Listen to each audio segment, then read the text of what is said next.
Good evening and welcome back to another episode of the AlexAndMo Podcast. I'm here with Alex and Dr. Danah Jack, principal of Metro Health and Rehab, located in Frederick, Maryland. So they are a home health staffing company in Maryland. And as you guys know, both Alex and I are home health physical therapists. So it's great to have a colleague on the show tonight. Welcome, Danah. Thank you Thank for you joining us. so much. Thank you so much. I am very, very happy to be here. Awesome. Yeah, Are thank you you very sure? much You for sure? taking. She's been a little nervous. She don't know what to expect, but Real nervous. the But I was told that I am in very good hands for my maiden voyage on a podcast. And I think absolutely. this is one of the best podcasts for me to have my maiden voyage on because, Yeah. because of Dr. Caruth and Alex, I've heard so much about you and, the great work that you all are doing in the medical digital space. I love it. And the guests that you all have on, they're so engaging and, just providing a lot of information when it comes to rehab and home health. Thank you. We appreciate that. We appreciate that. Yeah, definitely. Again, thank you for taking the time to be with us tonight. And obviously, with it being your first podcast, hopefully we can make it fun and enjoyable and get to learn about you and what you got going on. Because obviously, we were joking before. You don't have much of a social media footprint. So when Mo sends me over, who our guest is, my first thing is I look them up. What is it about them? Read up on them. Whatever their social media may be, kind of things that attract me. So shortly after I get the text from Mo, I'm like, Mo, I can't find her. What's going on? I need to know who I'm dealing with here. So Mo gives me a little bit of background, obviously, with your and hers interaction. But yeah, hopefully after tonight we can get you rolling, get you more up front, first row of social media, and hopefully bring good things for you. But again, thank you for being with us. I've tried, Alex. I've tried. Alex, yesterday she was like, "Are you ready to be on the podcast?" I was like, "Yeah." When? She said tomorrow. I said tomorrow, as in Tuesday. She said, "Mm-hmm." I said, "Oh." Well, you're also from the Caribbean. You're from Trinidad as well. So that whole time, there's really no time. We just kind of roll. I'm from South America. I'm from Colombia. We same thing. Like we don't really have a time. We always used to joke around. If somebody would ask us, "Hey, where are you?" or you'd be like, "Yeah, I'll be there in like 5 minutes." Haven't even left the house. So oh my goodness, time is a fluid situation for us. But It is. Hey. Jumping in. Feet first. That's right. That's right. That's what you got to do. Yeah. So let's go to the beginning. Tell us how Danah becomes Dr. Danah and what kind of takes you down the road of physical therapy. Okay, from the beginning. All right. Okay, all right. I mean, we like to we want to get to the roots. Hey, you did give him time to do his research, so I mean, I gotta ask the question. Normally I can find some of this on Instagram or Twitter, but not with you. Yeah. Okay, well, I'm here and I will tell my story.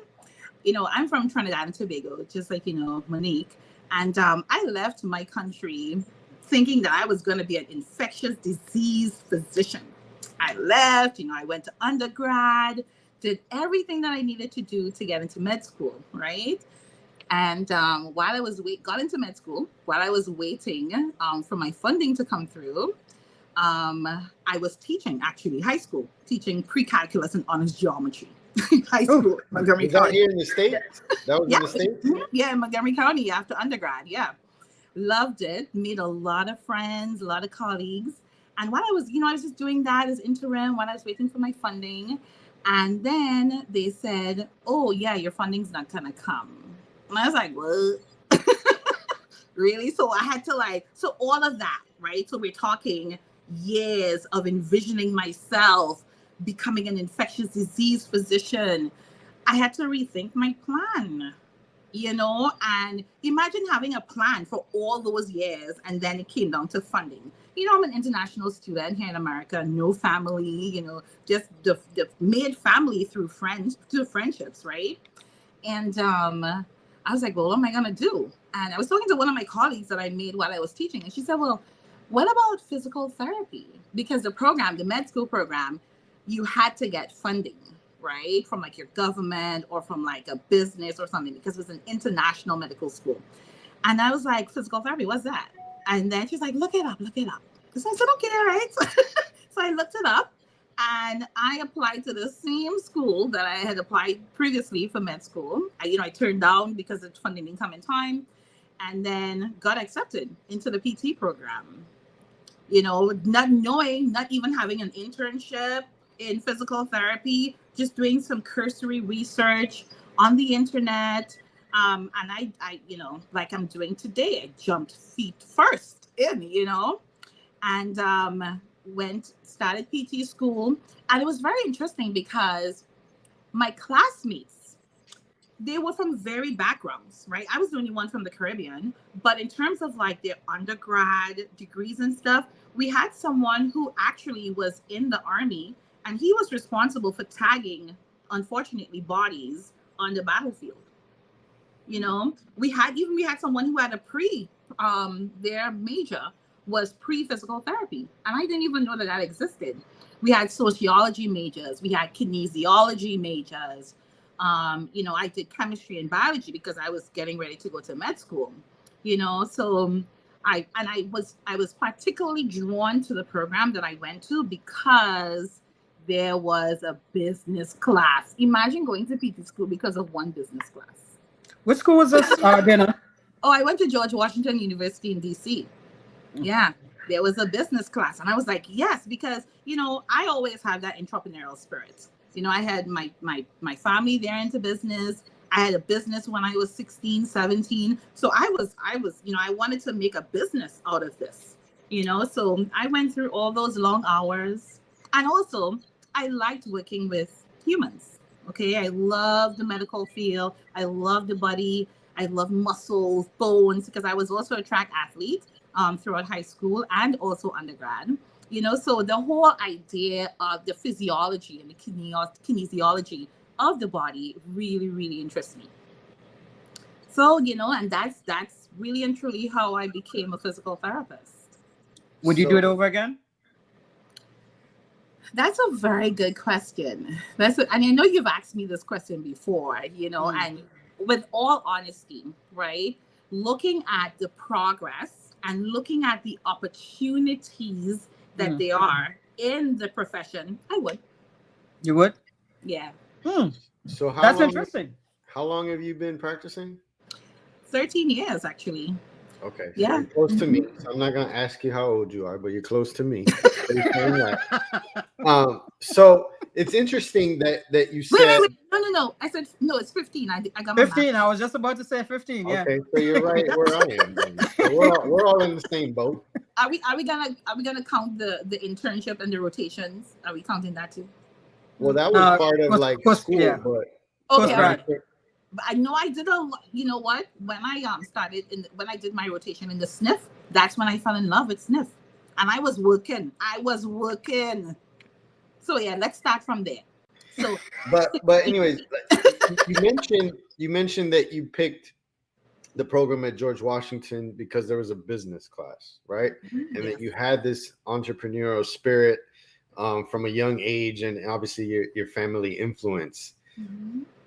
That's very interesting to me when we're talking about the time frame that how long we've been practicing, because it just wasn't something that I would say many people went into physical therapy thinking, right? Because most people at that time are probably thinking, I'm going to go into physical therapy, and more than likely I want to work with athletes, right? So that's what I want to do.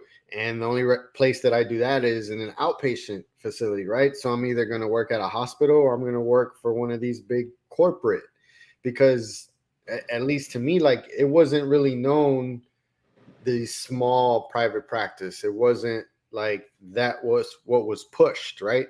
It's obviously pushed now, and we've talked about it on many episodes now, where our newer colleagues, man, they're coming out the gates just ready to hit it because they've seen it evolve and where the world is now in the business and how that's truly the avenue for you to really have any kind of financial freedom, so to speak, right? Because as they say across the board, not just in physical therapy or in healthcare, but just across the board, like if you're working for somebody else, you're just paying for somebody else's dream. You're not necessarily, fueling yours. So definitely very interesting that was something that you sought out at that time, because I venture to say it probably was nowhere near the top list for any other applicant as to what they were looking for in a program. Yeah. I went to the University of South Florida, and quite frankly, the most exciting thing for me was that we were going to be the charter DPT class. Okay. So I was just like, oh, being the first of something, and it's a doctorate and stuff. Like I wasn't thinking like, business or anything of that point. Obviously, that kind of grew in my program and what I ultimately decided to do. But man, kudos to you for thinking that route, because now it's kind of paid off for you, right?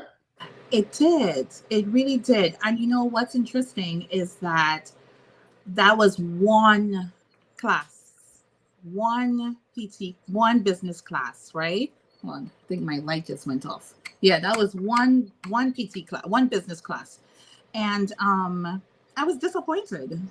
I thought I was going and I was learning how to set up my own practice, and, all that good stuff. So I sat there in the class like, okay, all right. Like I have to go about this a different way, so graduated and I said, all right, whatever job I have, I want a hybrid. Okay. So I want a hybrid. I want to be able to be in management and also be a practicing clinician. So my first job was with Aegis Therapies, and I learned so much from Aegis Therapies. I had an awesome VP who, she really held the hands of her, the therapist who wanted to transition into corporate. And, when I started off as a therapist, I was running into work anytime they had another building that needed support. I would drive like an hour to go to this other building after work, because I wanted to see as many cases. I wanted to experience different things. I wanted to meet different people. I was volunteering for Eager beaver. I was volunteering for everything. And because I'm a worker, I'm a worker, right? I know how to work hard, and I know what success looks like. And I know what it takes to be successful.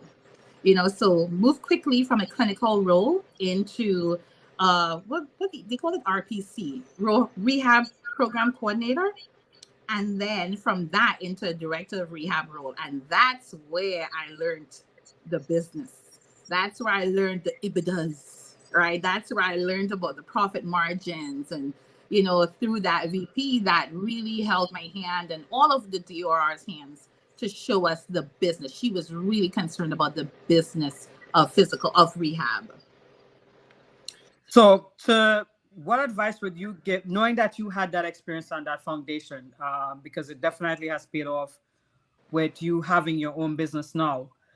What advice would you give to new grads who just want to jump right into business without knowing those numbers and the details, key performance index, to actually fully operate a business? Okay. Because I know I was flying the plane and putting parts.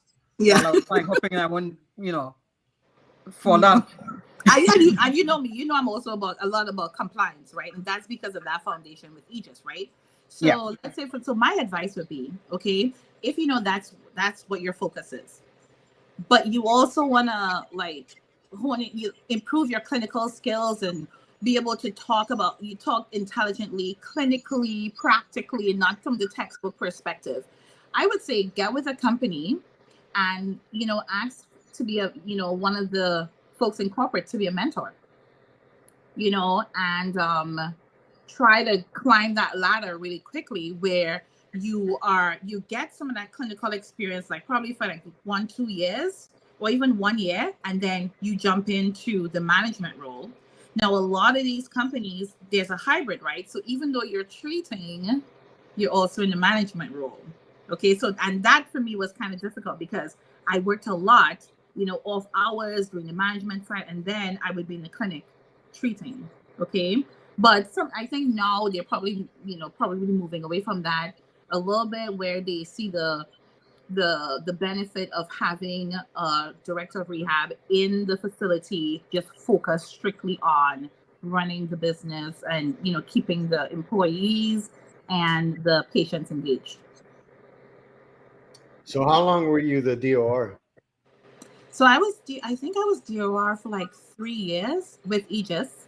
And then because of course it was a hybrid role, right? So treating and also management. And then I moved from there and went to another company where I was strictly just DOR, just managing. And that is what, that opportunity is what propelled me to go into opening my own company. And what was it about that opportunity that made you propel? This is an open space. Yeah, I just had to drink my water. Alex, this is juicy. This is an open space where we speak freely. There is no judgment. Yeah. Okay. We give us the tea. Yeah. Yeah. You know what it was? I will tell you what it was. And it was something that followed me from Aegis. The productivity standards. It was getting higher and higher and higher. And it was like, but how you expect a therapist to be 90-something% productive when there's an elevator in the building? When you have the therapist has to wait for the elevator to go upstairs to get a patient and then come back down. How are they legally achieving that productivity standard? I couldn't understand it. And I saw my therapist, they were happy. They're a happy bunch of therapists. But I know I didn't want that for myself. So it was very challenging for me to expect that from clinicians. And I would have the dreaded conversation of, oh, your productivity was 80%. Well, what happened? And I'm thinking in my head, I know what happened. I know exactly what happened. But I had to go through that. And then I had to give a report as to why this therapist wasn't 90-something%. And, I was like, no. And I was working a lot. I had my laptop. I would go on vacation in the morning time. I had my laptop. I was doing the schedules. I was doing the PPS with the number, with the minutes, and you have to add up, to the top, to the assessment periods and stuff. It was a lot, and I was looking into becoming a dentist. I'm serious. I was burnt out. I was like, no, I need to get out of this. I love my job. My clinicians, the team, amazing, hardworking, dedicated, honest, ethical. I loved it, but I was burnt out. Now, what was your interaction? So obviously you're describing what you're describing. From what I understand, I've never worked in a skilled nursing facility. So I don't really know, even the flow or the expectations, but just from hearing other people talk that work in that setting, doesn't sound like much has changed from what you're describing, right? But it sounds like you tried to be that leader that was relatable to your team, right? You were on the same level. Your titles were different, but you tried to meet them where they're at, to kind of, get them to know that they're supported and understood and all that stuff, right? Because you speak of burnout, and when those productivity standards are set at what seems to be a very high level, if you're feeling like you're just wandering in the ocean, so to speak, by yourself, and your managerial staff doesn't have your back or doesn't even support you, that can seem even more of a daunting task, right? Yeah. So long way to say, what was your conversations with like your superiors, for lack of a better word, like when you're telling them, or if you were telling them like, hey man, what we're doing here for this team is not realistic, or they're not meeting it because of X, Y, Z. Like, what was that interaction like? It was okay. So we'll try again tomorrow. And then I think they kind of put me in a mini performance plan because because before I left in the evening, I had to have a phone call with the productivity, even though the staff was still working. Right? I'm like, what? I had to account for where I think the productivity would be at the end of the day, if we would meet all the minutes and that kind of stuff. The support was lacking. I think there comes a point, and I hope I never get to this point, where when you're in the C-suite, that you kind of lose touch with what's happening on the ground. And I think that's what happened. And I mean, obviously, we don't do this for the money, right? Like, that is a benefit of what we do. And some of us are very blessed to be on the higher end of the money potential. But it sounds like there was really no significant amount of money that kind of made all that stuff that you were going through worth it, right? Like, you're talking about you're on vacation and you're still working. Like, waking up at 5 to do schedules, because that's the way I operate. If I have a team, things must be easy for my team, so that way they can practice and they can operate to the top of their ability. So you remove all barriers. So by the time they come into work, schedules are already there, already done. There is no, who am I seeing today? Blah, blah, blah. No, it's already, expectations already laid out for the day. Okay? Because you want them to be able to be free to see the patients, right? Not to be worrying about things that they should not be worrying about, which is the managerial side of things. Yeah. So no amount of compensation would be enough for what we do, like you said, because what we do really and truly, it's a thankless, thank you is enough, and thank you is a lot. Thank you goes a long way, right? But in terms of the money, there's a lot of potential, but like I always like to say, I like the hard cases. I like a case where when I step into that home, that patient is laying on the bed, hasn't walked in years. I'm like, all right, let's go.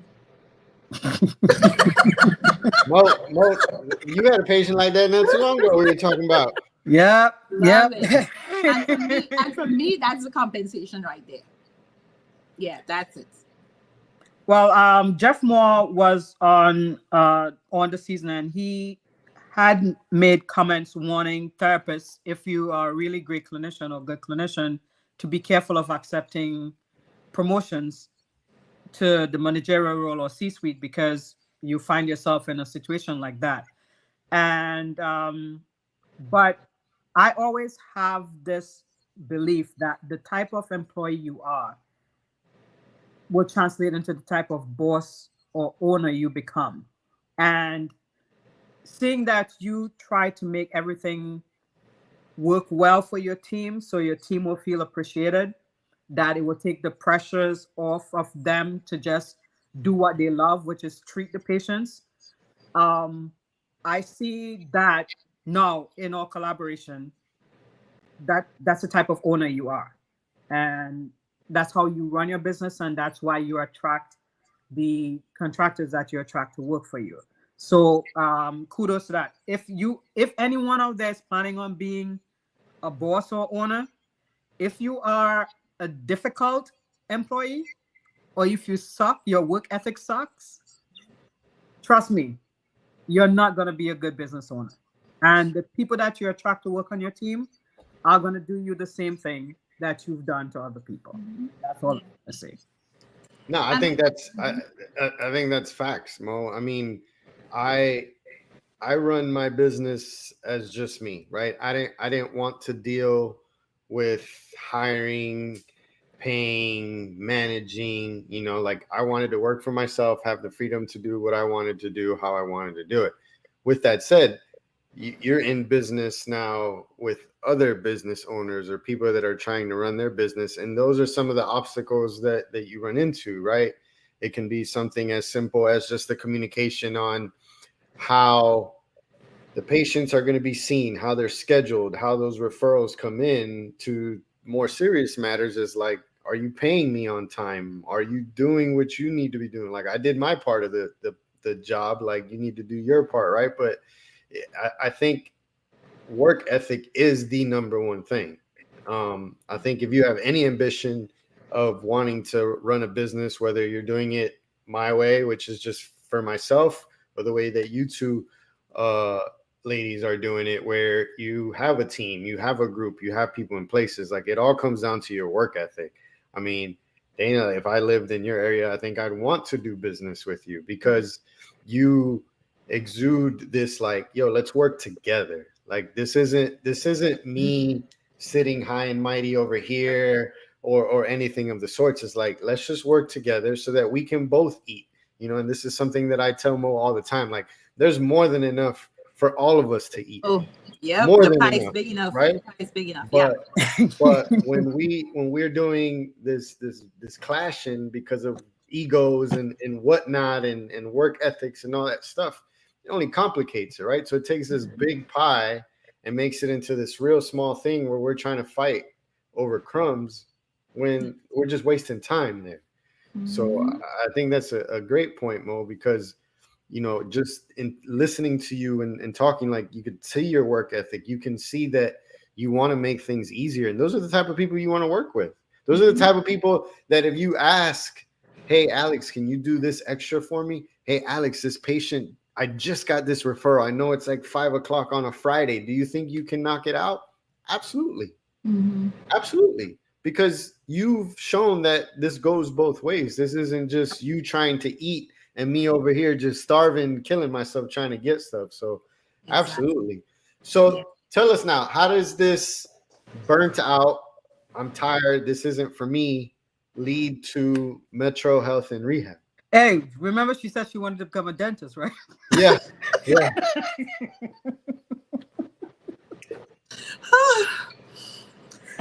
So fast forward.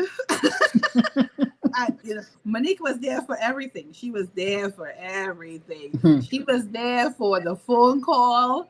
As a matter of fact, I think you came to my office a few weeks before. And we sat there and we spoke. And I told you, I laid it all out there. And you were like, I remember clearly. You listened. You listened. It was a Saturday too. Because that's another thing, Alex. I happened to have patients in the area that she was working, and it was probably like an hour and a half from my house. Yep, that's another thing, Alex. I was working weekends. So in addition to working during the week, right, I was working holidays, weekends, all right, making sure, because I know how important family time is and holidays and stuff. So I would be like, all right, I'll go. You, my therapist, you take off, right? I'll do it, right? Because at that time, I didn't have, a family where, because my family is in Trinidad and Tobago, so I would be like, I'll take it. I'll do it. Go, you have a good time. So that Saturday, Monique was there with me and we spoke for a long time. And she said, all she said was,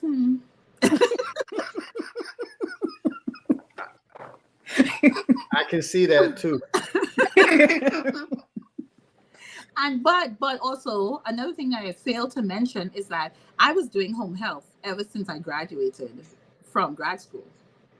So throughout you were the DOR and you're doing home health. What time? I was a clinician, right?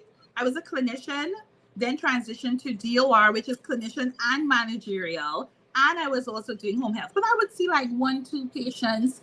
And those times, so no one trains me. All right. I was going in there because to me, it was very easy to transition from SNF to doing home health. And I was in there for a whole hour, sometimes an hour and a half, getting my patients already. And the agencies used to be like, how are these patients getting better so quickly? And I was like, yeah, because I've been there for like an hour and a half, Like, I'm just hanging out. You have dinner with them, We're working.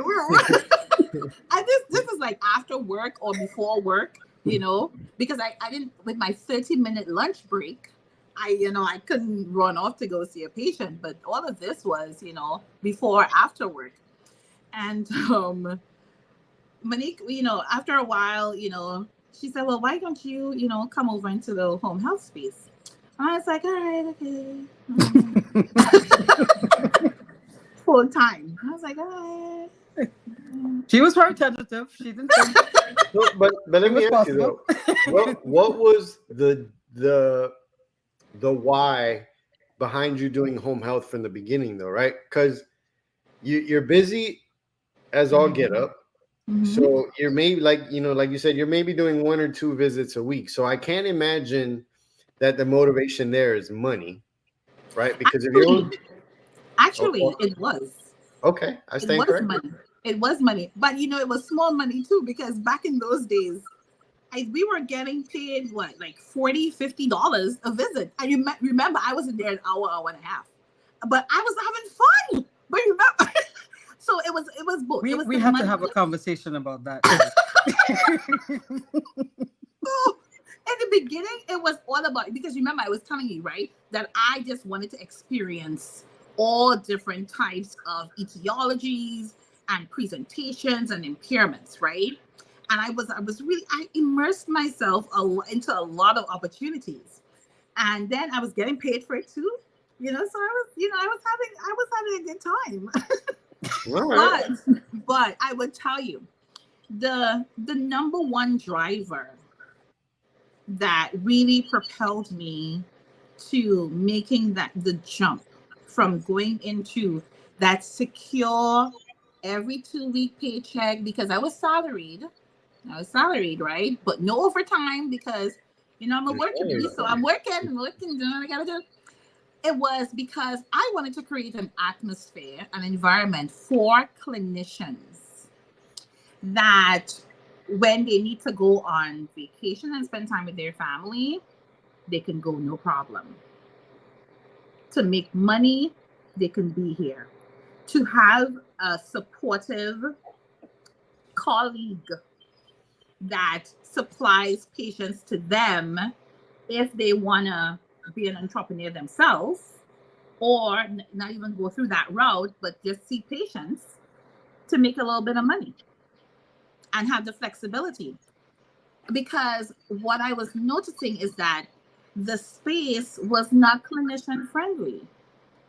So I make it a point to create a clinician friendly environment in the rehab space. So I have never put out an ad on Indeed. Because my philosophy is good clinicians, no good clinicians. And, we are going on 5 years, and we have a mighty team. Our team of clinicians, they are, to me, the best. You hear that, Mo? The best clinicians. Okay. It's not competition. It's no competition. How far are you two? Like about an hour and 30 minutes. Even though she thinks it's all 3 hours, you should hear her, Alex. You should hear her to come over here. That gas is getting up there, huh? She thinks it's so far, right? So we, the clinicians on our team, they are a bunch of talented, committed, ethical, or patient-oriented clinicians. And I am so proud and happy and blessed that, we've put together such a dynamic and amazing team over here at Metro Health and Rehab. Now, do your team of therapists, now, are you just doing PT, or do you have like other services as well? Yeah, so we provide PT, OT, and speech therapy. And we're in a few counties here in Maryland. So we're in Baltimore, Howard, Carroll, Frederick, Washington, and Montgomery County. And then are those all like 1099s? Are they employees, or there's a mixture? They're all 1099s. Okay. Mm-hmm. So then basically what you do as the owner of Metro Health is you bring in the contracts, you get everything set up, and then you just feed them patients. Yep. And And how They're their own bosses. flexibility. They're their own bosses. I feed them flexibility.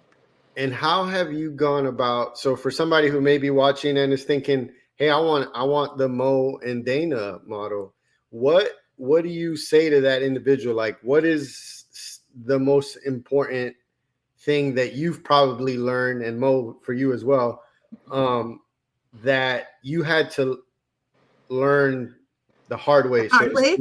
Yeah, that you had to learn the hard way, that you would say, hey, look, up and coming therapist that wants to work in this space using this model, do this. What would that be? Oh my goodness. There's so many. We've learned so much, right, Monique? Yep. Oh my goodness. We've learned so much. There's the financial piece. There is the HR piece. There's the collaboration piece.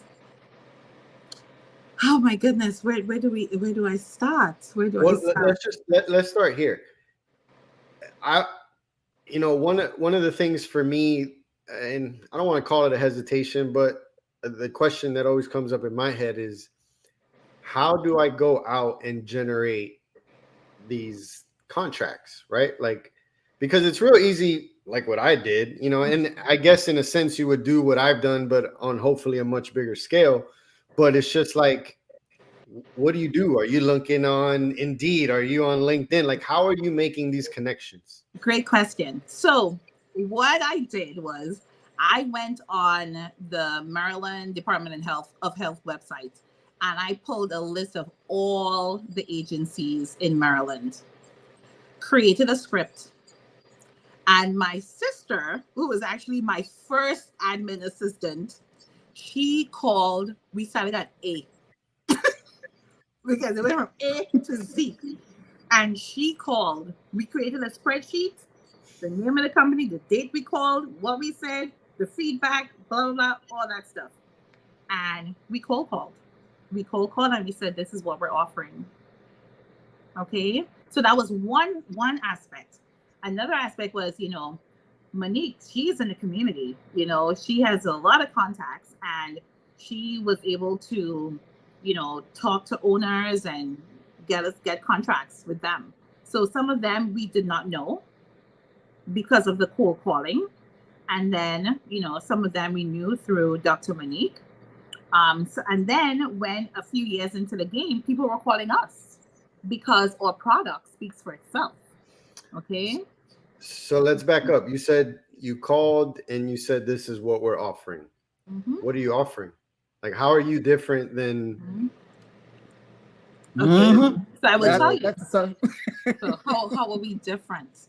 You see, professionalism and communication, because these agencies, they're looking to entrust their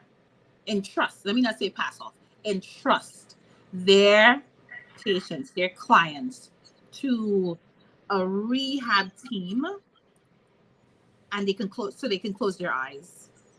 What we offer a product where, they can hand over that patient to us, and we will complete that plan of care from start to finish. And if there's a problem, we let them know right away. We mitigate, we intervene. If the client needs an additional service, we're there saying, okay, this patient needs this. We call the physician, we call the social worker. Okay, sometimes I've even done makeup on a patient because she wanted to go out. Okay, so we go above and beyond. And you see that communication and that closing the loop, because they're not in the home, we are. So we had to create a product that was built upon trust, visibility, high ethical standards, and then we also have electronic documentation. So that was another part of one of the constructs that I needed, that was a must-have, a non-negotiable, with this company was electronic documentation, because that improves the visibility of your company, of your clinicians through the documentation system. So our customers, they have access, 24/7 access to the documentation. So they're not wondering or waiting in the mail for documentation to come through for them to hand it off to the insurance company. It's right away, like it's split. So what if the agency has their own EMR? Like, do you just use theirs, or are you still going through yours and getting it to them? No, we use ours, and then they go and they download it from ours, because we deal with how many? over 15, over 20 agencies. So it is not effective. There's only one agency where we use their software, because that's a Medicare agency, right? But it would just be too cumbersome for us to train our clinicians. Remember, this is supposed to be easy, right? Now, would you like to come and work for a company where you have to learn a plethora of EMR systems? No.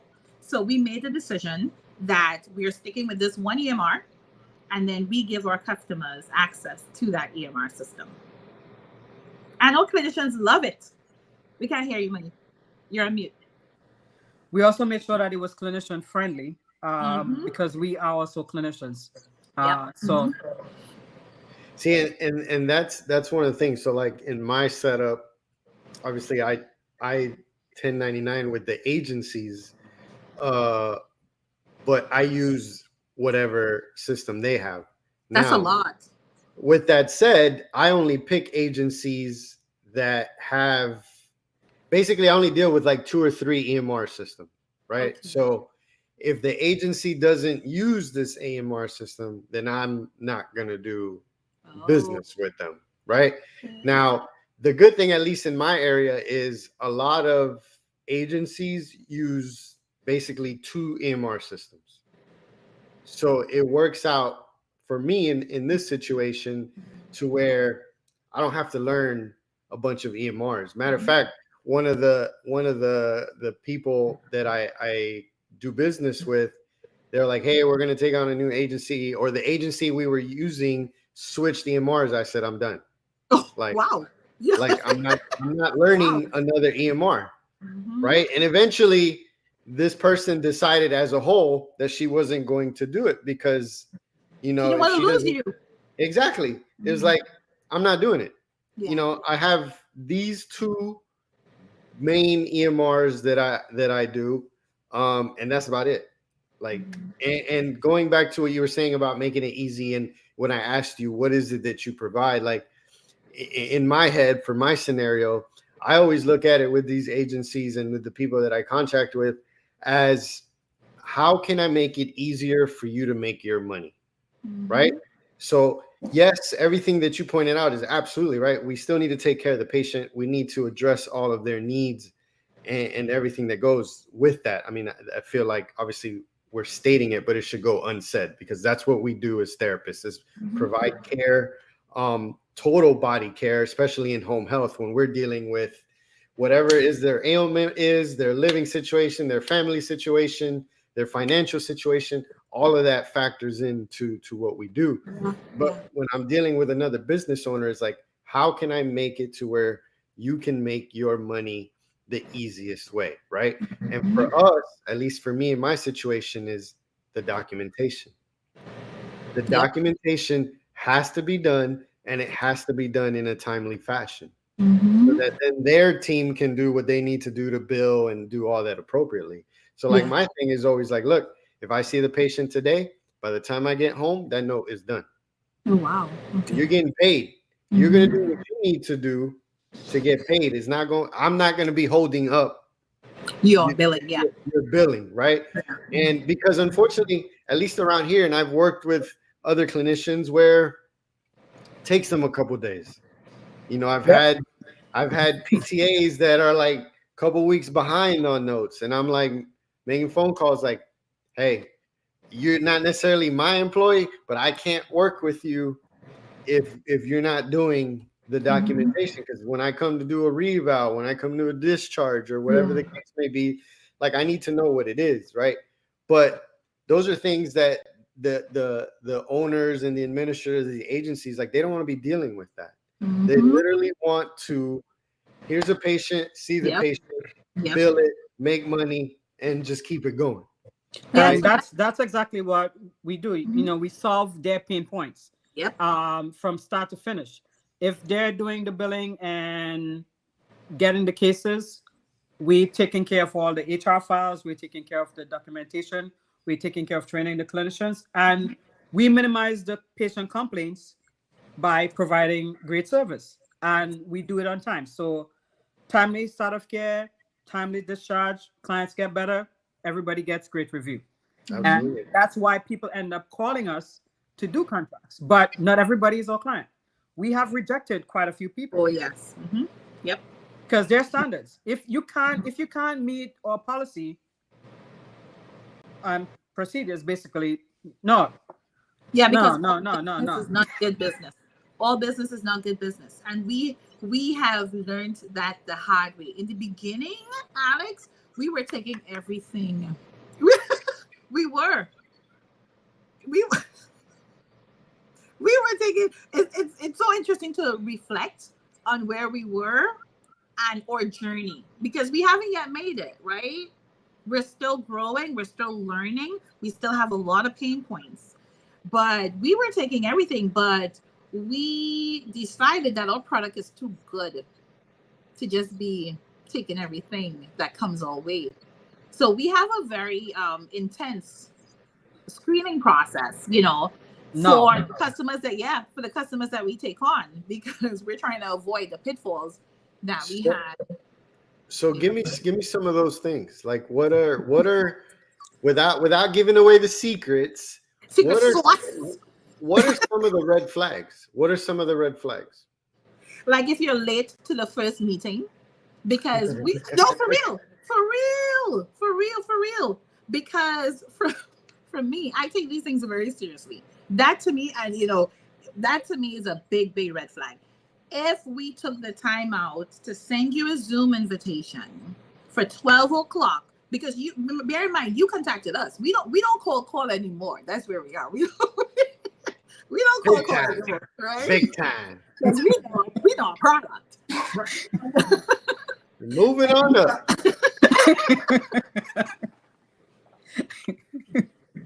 Hey, look. No, we have a good product, Alex. Okay, remember? I believe it. Look, hey, if you got it, you ain't got to sell me, because, like I said, I can just tell from just interacting with you how things roll, right? Like how things are ran. Like I know from all my interactions with Mo, like I know what it's like, and when you hold that kind of standard, people want that. People gonna find that. They're gonna look for it, right? Because once they get it once you've given it to one, that word of mouth gets out. Oh yes. You need to call Metro. You need to call Career, staffing, because man, look, I ain't gotta worry about nothing. Exactly. That thing shows up on my desk. I build this thing out, pay them, get my money. We're good, right? And in home health, especially, with the way I think that healthcare is kind of turning, like I think for us in the home health space, man, we're only getting started. Like, CMS is doing what they do and trying to make this more cumbersome than what it needs to be. But I think healthcare is kind of shaping to where people want to be at home. People don't want to be in the hospital. People don't want to go to rehab facilities if they don't have to. So the care is at home, and we need to be able to capitalize on it. But anyways, back to the red flags. So you're late to a meeting. What else? And it's okay to be late, but be professional, because that shows a level of professionalism, right? If you're gonna be late, send a text message, send an email. Okay, that you're gonna be respect. Yes, and we're in home health, right? That's also a time thing. For me, when Comcast or any professional is coming into my house and they give me a 7 a.m. to 7 p.m. window, like really? So for me, I don't like that. When I set an appointment with a clinician, with a client, I give a 30-minute window. And if I am 1 second, if I think I'm going to be 1 minute late outside of that 30-minute window, I give them a call. I send them a text. I humbly apologize, for the inconvenience caused. I'm running a little bit behind. I'll be here at this estimated time. So time is very important. So if you're running a home health agency and you at the top do not have respect for time, that's a red flag, because you're dealing with everybody else's time. Okay. Sure. Another red flag is nickel and diamond, or price is or price, because we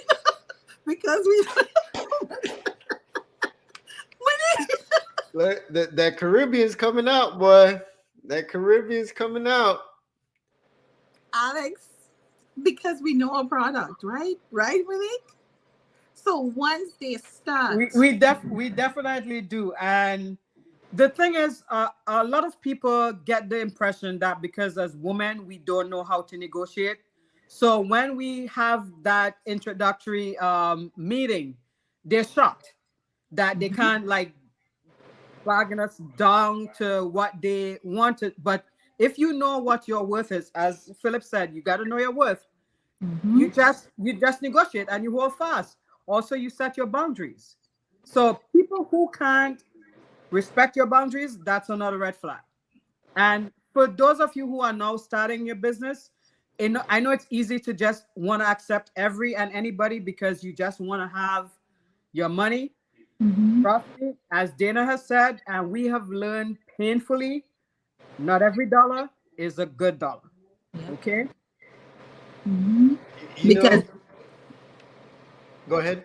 Yeah, because you're gonna lose it on the back end with all the stress that you're gonna encounter. Yeah. You know what? Something that's really kind of become very important in my business dealings is having somebody that is going to have your back, right? Because especially like in my situation where I would in turn be kind of contracting with either Mo or yourself, right? So because that's my setup. So I would need to know that either Mo or you in these examples, that you're going to have my back, right? Because we're in a people business. And just like not every dollar is your dollar, you're not going to click with every patient that you see. It's just not going to happen. There's going to be patients that don't like you, unfortunately, for the way that you look. There's going to be patients that don't like you for the way that you sound. There's going to be patients that don't like you just because you showed up on that particular day and they were in a bad mood, right? Yeah. But at the end of the day, if I'm doing business with you, no matter what happens, I need to know that if somebody calls Mo or somebody calls Danah, I said, and that the conversation will end up something to the extent of, well, I'm sorry that happened, but I absolutely trust that Alex or whoever, that's not how they operate, right? And then you can have a conversation with me to say, hey, Alex, what the hell? Like, what's going on? What happened? Like, but we're a united front. Yep. Because I had the bad experience of somebody that did not do that. And it just leaves a sour taste in your mouth because now there's this bad perception of me as a clinician, even though I know I didn't do anything, but also as a business owner of your business, because like, who are you hiring? What are you doing? Right. Yeah. So I think especially in the contractor world, the 1099 world, where you're not necessarily an employee. So you want to build those relationships to help protect yourself as a clinician, help protect your business and the people that you're doing business with. Yep. That's a very good point. And, probably every other day I get a call about this very same issue. And I listen. I ask, my first thing is, what would you like to do? That is always my question. Well, what would you like to do? What would you like to see happen? They say what they want to say. And then I say, okay, let me look into it. All right. And you ended where there's a mutual respect. No one leaves like, what's going on here? Kind of thing. And then, You go, you speak with the clinician, just like you said. And I always come from a position of, tell me what happened, right? I'm not going in with any preconceived notions. What happened, right? But I am very fortunate that, because we grew so quickly, and, I have a layer before me, right? My director of rehab, right? And he's amazing. He's awesome. And the clinicians, it took a while for the clinicians to stop calling me. Some of them still change. Always happens with changes. They still slip in there. And I have to, at the end, after I solve, we talk through the issue, I slip it in. I was like, oh, well, next time, do you think it's possible for you to contact my DOR? He's so great at handling these things. And he'd be like, oh, yes. I'm like, all right, okay. So my DOR, he's amazing. And he just gets to the point, he does all he needs to do. And sometimes he doesn't even come back and tell me because he's handled it. He has handled it. It's handled.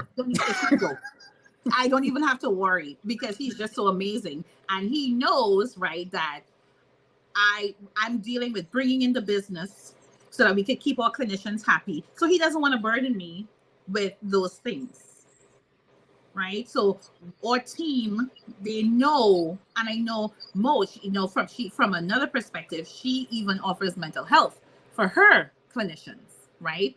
Because coming out of the pandemic, which was so challenging and so difficult for everyone, because our businesses really exploded because of the environment that the product that we provide, right? So our clinicians, they know that we have their backs. You definitely have to have their backs. You also have to know the people that you hired. Mm-hmm. So one thing I've definitely learned is that you don't hire based on need.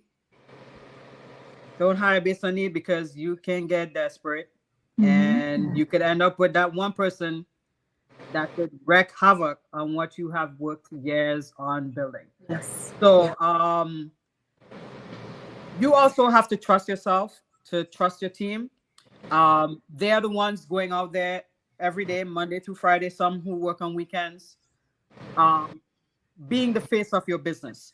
And I know if you are small, you fear growing, but you have to trust that you can trust people to carry on the vision that you have. They have to buy into your vision.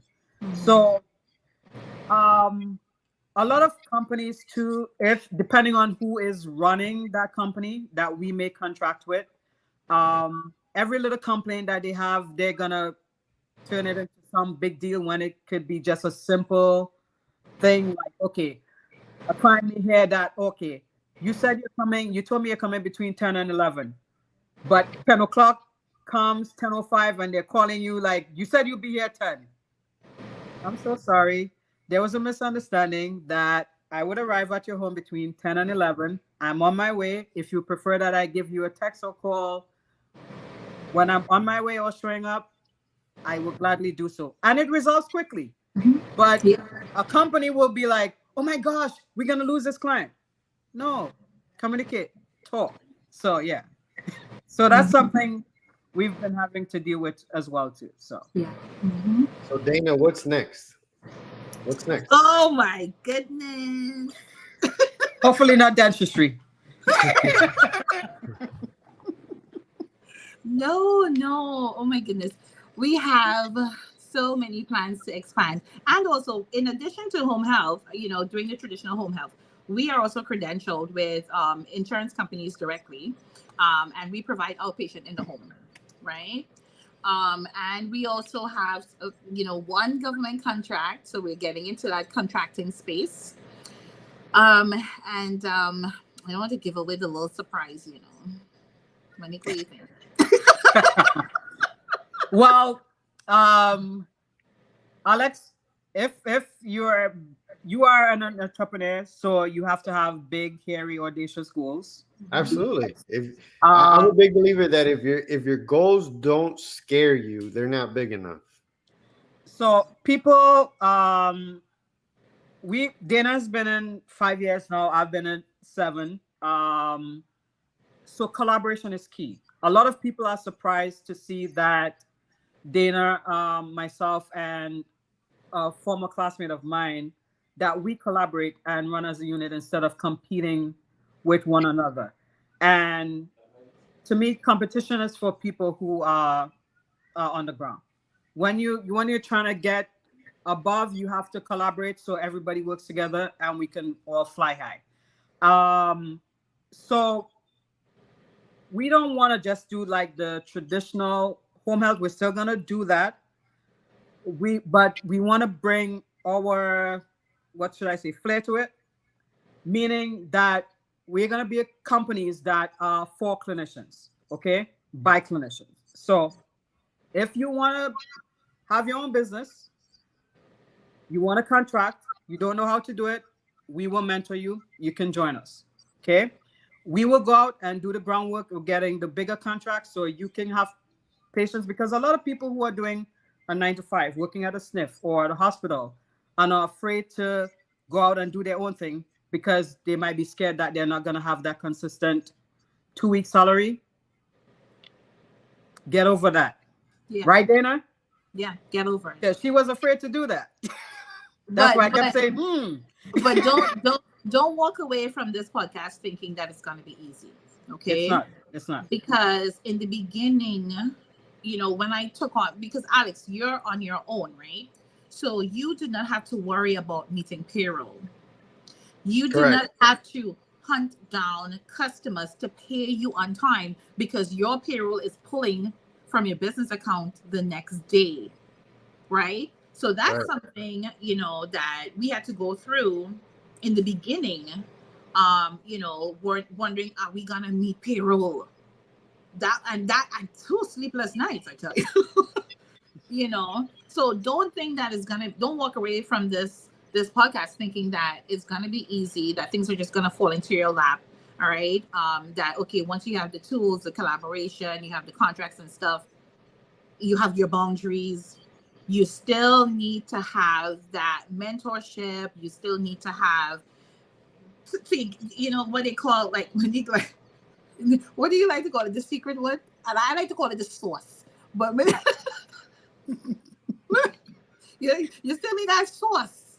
Okay? Yeah. Like how to deal with that payroll issue, how to work around that, how to get your money from your customers when it's running late. So it takes a lot of work, and you need that team to push you to get you out of your comfort zone.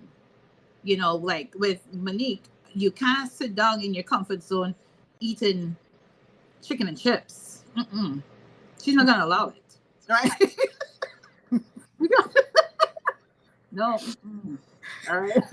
I got that feedback this morning, Alex. She was like, Jesus Christ, you don't let up at all. I was like, nope. all gas, no brakes. So, well, I definitely look forward to what you and Mo got going. My sister's laughing. Yeah. Like, yeah. No, you guys get to experience what we experienced for years. Definitely looking forward to hear more about that, and obviously, Danah, what you've got going on is awesome, and thank you so much for taking the time to be with us tonight. I hope you've enjoyed it as much as I have, and I'm sure Mo has as well. And I think there's a lot of good stuff. Like, I think this is the first episode, Mo, that we've done this like truly home health and kind of the business behind it and how we've kind of each done our own thing and stuff. So I think that's pretty cool for our show. Yeah, we need to do more home health stuff, man. Yeah, considering we're home health clinicians, and this is honestly what I feel like is the first what I would say true home health episode, and the business and the fun and the good, the bad, the ugly, and all that good stuff. Because I do wholeheartedly feel like, in our space, we've got an area to really shine and to expand and to grow however you want to grow, right? However that looks, whether it's what you girls have going on, or if it's something that somebody simply just wants to kind of do what I do. There's opportunities out there. There's more than enough food for all of us. And when you collaborate and work with like-minded people and good people who have good intentions and are just deep down inside just good people, good human beings, good things are going to happen. Good things are going to happen. So I'm definitely excited to see what you got, what you and Mo and both together and individually have going on, and what that looks like in your area. So thank you so much for coming on. Thank you so much to Monique and Alex for having me as a guest to share, bringing me from the back, all right, where I've been grinding. Ooh, loving it, the grinding. All right, to share the journey that I've been on, for my family. We always like to say that we're setting up for the future. We're setting up a future of family and also future clinicians who would like to come into this space. So feel free to reach out to us and we will help you. We will provide that information so that you can also thrive and have that flexibility and that ease so that you can treat to the top of your license and be successful at it. Absolutely. Well, as always, to all of our followers, thank you very much. Continue to watch, like, share, all that good stuff. Follow us on our social media. Once we get Danah up and running in the front row, we'll start sharing her stuff as well. But as always, everybody have a good night. Thank you very much. Really do appreciate everybody. All right. Good night, everybody. Peace. Bye.